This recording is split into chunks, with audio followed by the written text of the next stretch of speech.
So, one of the wisest things anybody ever told me about was the path of mercy. And this guy said he was a Kabbalah scholar, but I've never studied the Kabbalah, so I don't really know. Anyway, he said the left hand is judgment, and it gives good for good and bad for bad. And the right hand is compassion, and it gives good for good. And if you give it some shit, it still gives you good, right? So the path of mercy is straight down the middle, which I can't do with this microphone. Straight down the middle. And it is giving exactly what the moment calls for, whatever that is. And I thought, wow, that is a really interesting idea. Like, how do you do the right thing? And he said, the greatest mercy that we get is time. And in October of, now if I get emotional, do not feel sorry for me. You need to save that for yourselves.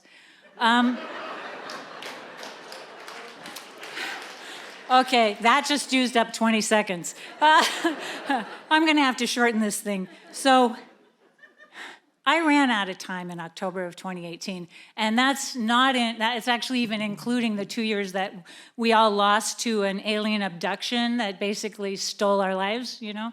So I had been trying for like months to get a doctor to palpate, like this thing right here that hurts all the time and it's hard, and nobody would do that. And finally I ended up in the hospital in complete kidney failure, like hours from a toxic coma, which I would have died from because my husband would have said, oh, just let her sleep, you know.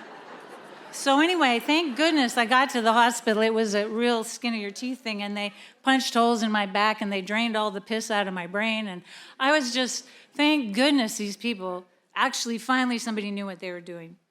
And they figured out that I had 4th stage cancer, and which sucks. One thing we know about cancer that one of my fellow volunteers said, there is not enough cuss words for cancer. There really is not. And one way I know is that I have a phrase, I hope there's nobody under 10 here, but frankly, you've probably already heard it. I have a phrase I just saved for like the worst moments, and that is suck donkey dicks in hell. And frankly, there is just, you save that for special occasions, right?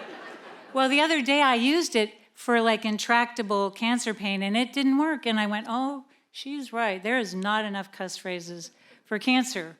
Anyway, these people saved my life, and it was a great thing.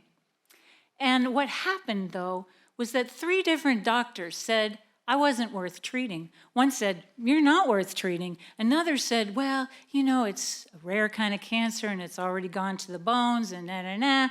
And you know it's going to cause, chemo will cause more harm than good, and you won't be able to tolerate it anyway. So I was like, wow, I got yanked from the game. I was supposed to live to my 90s, right? I got a bunch of old relatives, like that's my genes, and how did this happen? And oh my God. And what happened was that my sense of time, my ability to perceive future was like, and I could not see the afternoon from morning. I just couldn't see it. And little by little, so here I am, like I'm in the 2nd month of the 4th year. Did I count right? 4th year since I was diagnosed. And I made the mistake of reading the stats that said 60% of the people with this diagnosis, no matter what they do, die in the 1st year, 70 in the 2nd, 80 in the 3rd, 90 in the 4th, and by the 5th year, everybody's dead. And I'm like, wow, I'm already a B+ student. How did I do that? Well, you know, it was a lot of mercy. It was a lot of grace from a lot of people who really like helped me stay alive. And the other thing was that I learned that small joy, that just the little things, you know, that every day you can go, wow, like that's worth living for. Like I was a do-gooder. I'm like, nah, you know, that is not worth it. Oh my God, my children, are you kidding? I don't, you know, but small joy. This is great. I can live for like, oh my God, there's a woodpecker at the bird feeder.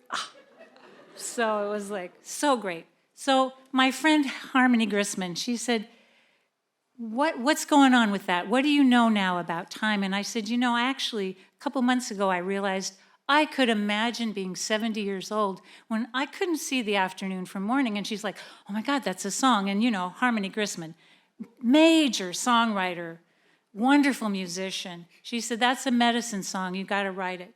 So here it is.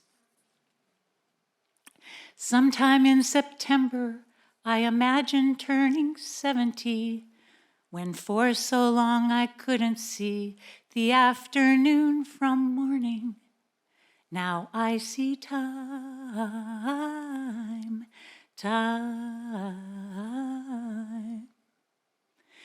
Doctors gave me the red card before ever showing yellow. Said their treatments wouldn't work, the cancer'd gone too far to buy me time.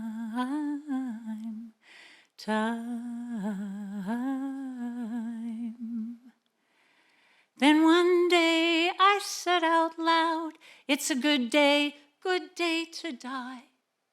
Death was mighty pleased with that and flew right out of sight and gave me time.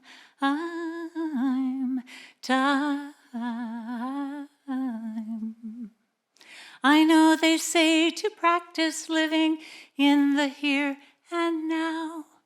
Don't dwell on the future and don't linger in the past. But it's nice to imagine, nice that I can think I have some time.